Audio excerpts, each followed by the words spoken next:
In today's video, I'm going to teach you how to trade leverage on paper trading account on TradingView 2025 full guide.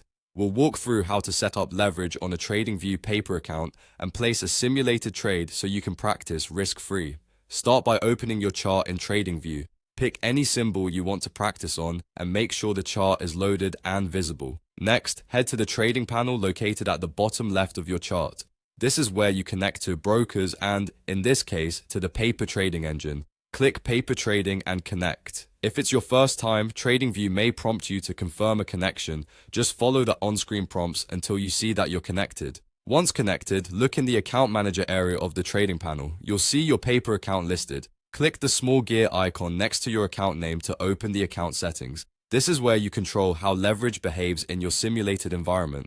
Inside the account settings, you'll find drop-down menus to set the leverage for each asset class individually, such as stocks, futures, forex, and crypto. Choose values that match how you want to practice. Remember, higher leverage reduces required margin but increases both potential gains and potential losses, so pick levels that align with your learning goals. When you're done, you can simply save your changes. If you also want to modify your starting balance or revert everything to a clean slate, use the Reset Account option.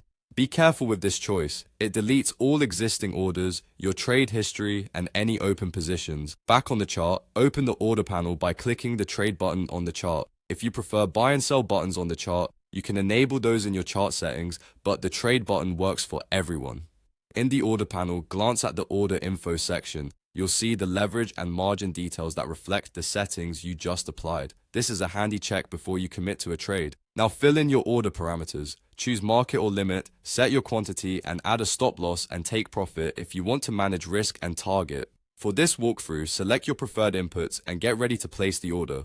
Click Buy to send a trade. You'll receive a notification confirming it, and you'll see the new position and any related orders appear in the Positions and Orders tabs of the trading panel. From there, you can monitor performance and see how your leverage settings influence margin usage and exposure. That's it. Open your chart, connect paper trading, set leverage, review order info, place the trade, and confirm it in your positions. Practice safely, learn how leverage impacts risk, and refine your strategy before going live.